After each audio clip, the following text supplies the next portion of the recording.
I posted and then removed my Oxrad testing video. I'm not going to put it up as I don't have enough viewers, and the way that I do it is my own way and kind of controversial. So we will post that video and revisit it later on when I test more cars and have more cars on the channel. For now, on with the bumper and grille refresh to a degree. In this video, we will begin the bumper and grille restore series. The matte silver surround on the grille is the same as the mirrors. I wanted to keep this, but I also want to test something else out. I have some Avis paint, non-reduced, that I want to use on some of the body panels on this car, and I'm going to use the grille surround as a test to see how well it matches up to the paint on the bumper and the hood. So that's what we're going to do. We're going to do an Avis surround starting, and then the rest of the grille stuff you'll see as we're doing. So Avis clear coated is going to be this look. If it doesn't look good, we'll revert to silver, but we will have our color match or mismatch. So some things inside the bumper I want to show you. Take a look at the right hand of your screen. There is that piece that was torn off of the crash bar. So how this ended up here, I don't know, but we can try to remend it for now at least. We do have the part. So on the driver's side here, you can see the HomeLink module. Just be mindful of this when you're working. You don't leave this bumper outside ever, because water can get into the electrical connectors or the HomeLink system can be damaged possibly. To take off the emblem, just use a flathead screwdriver and gently work the tabs out from the back and just slowly push it out until it pops out.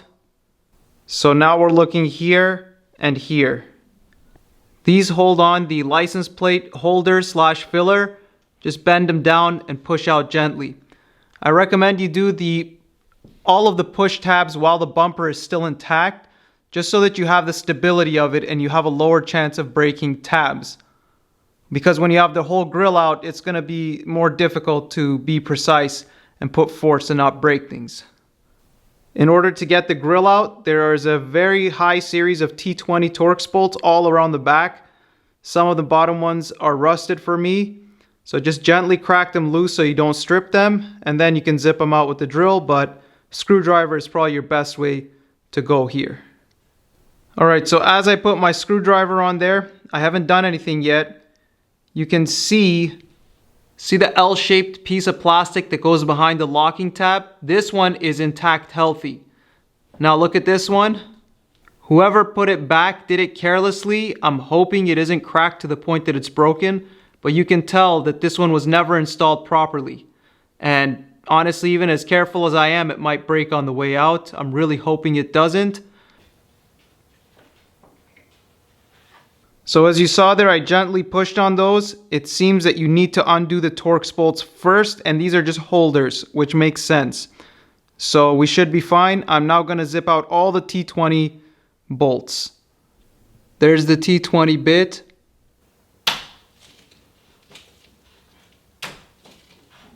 Okay, you get the idea with the two screws. What I'm actually going to do before I take out the rest of the screws though, I am going to remove the emblem first while I have the structure of the bumper to help me not break tabs, because there's obviously no screws on that.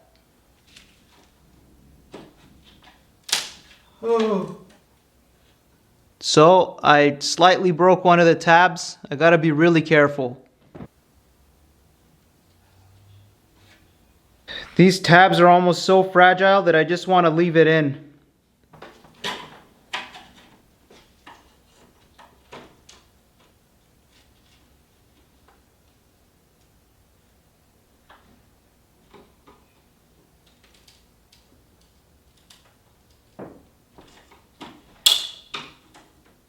So after being gentle with the pick and the screwdriver, these see the black flapper thing is very bendable, but the actual little silver pieces, you have to push them down eventually and out, and they're very brittle. They want to break.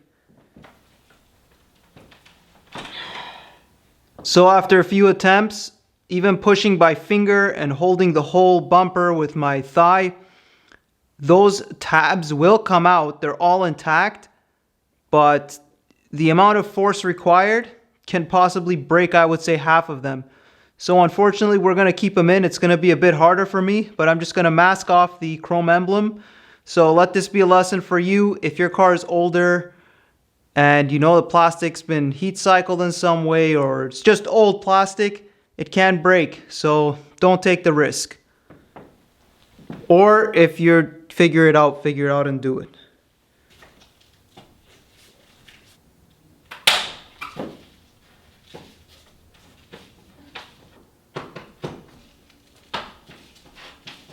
Just to make sure you get all of the T20s, there's 1 and 2 hiding over there. And on each side, this is the side I'll get into the body work that's been done here, but 1 and 2. Now look at how shiny and Avis silver that bolt is. And look at how rusty its respective bolt on the other side is. So just trying to help you guys look for signs that your car's been in an accident or not.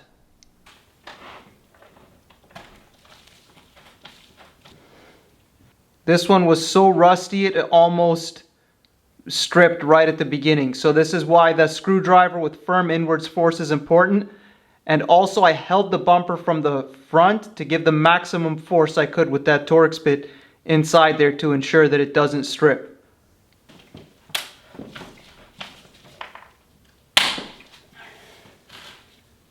Did you hear the click on that one? That's because there's a bunch of Avis silver paint that was holding the bolt on. This has also been repainted. So remember what I've been saying about both sides having minor accidents? These are signs, because this painted bolt doesn't match a rusty one on the other side.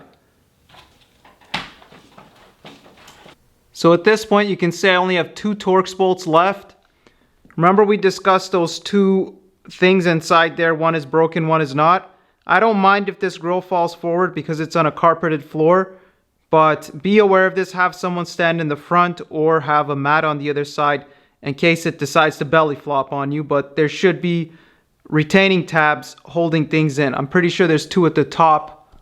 There's most likely these 2 at the top on both sides as well that help. So let's take out the last 2 bolts. So as you can see, nothing fell. There's the condition of our bolts. Luckily nothing stripped, but a lot of rust as you can see. There are 11 bolts total. Make sure to check all your holes as this car is somewhat of a body shop special.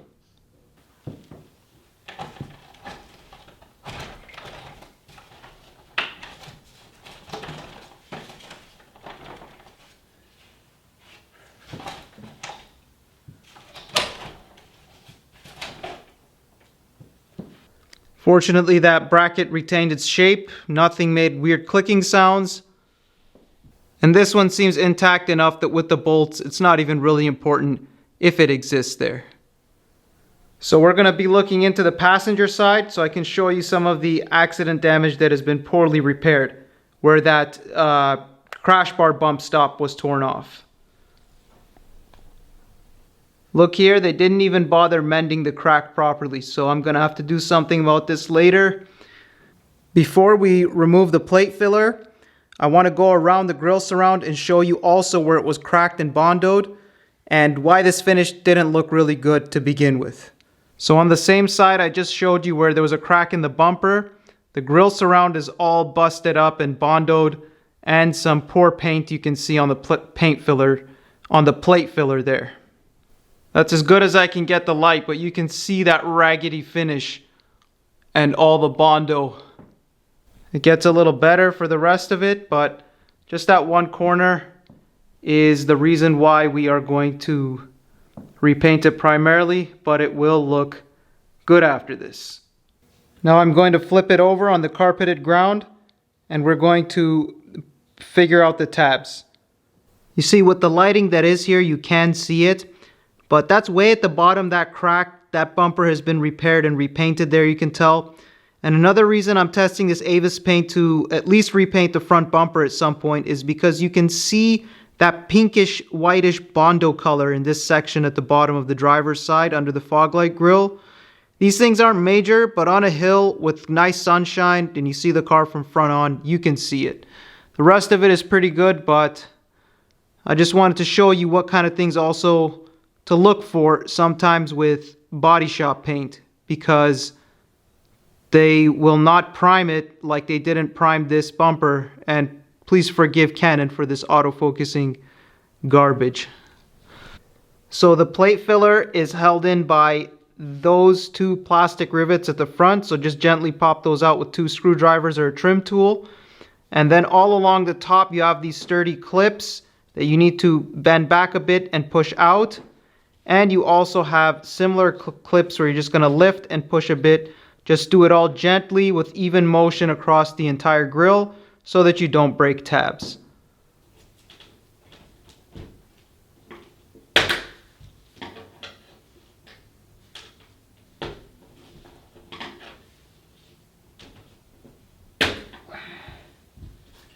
Use a bigger screwdriver than what I have. This is all I had on hand.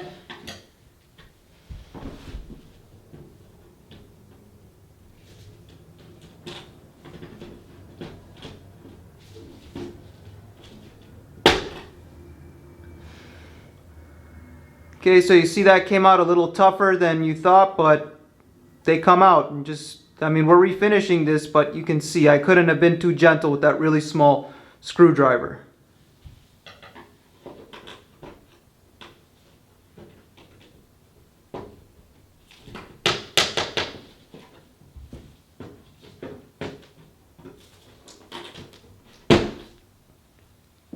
So there's the key, is just pull straight up. And actually, okay, this is a noob experience for me. Look just right at the top there. These are like Honda push rivets. You could get another tool in there. You're technically supposed to pull that little one out first and then pull out the guide tabs that hold it in. Okay, this could damage it, but as you guys saw, the plastic is bored big enough that with straight up force with 90-degree pliers and 2 screwdrivers, the whole thing comes out, and I didn't break anything. See, there's both of them. Every tab is intact. But learn from me and remove that little piece with 2 small screwdrivers first. So you should have 4 pieces in the end, not 2. Okay, so I actually just pulled that out with my hand a little bit. I don't even think they come all the way out, okay?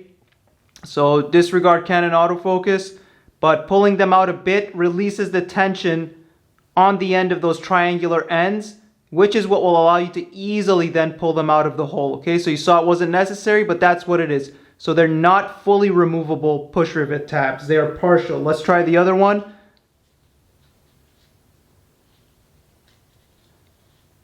So same thing. It really doesn't want to exit, and it doesn't need to, because there is no force on that bottom grabbing portion anymore. So this is what yours should look like. Take that step, which I didn't do.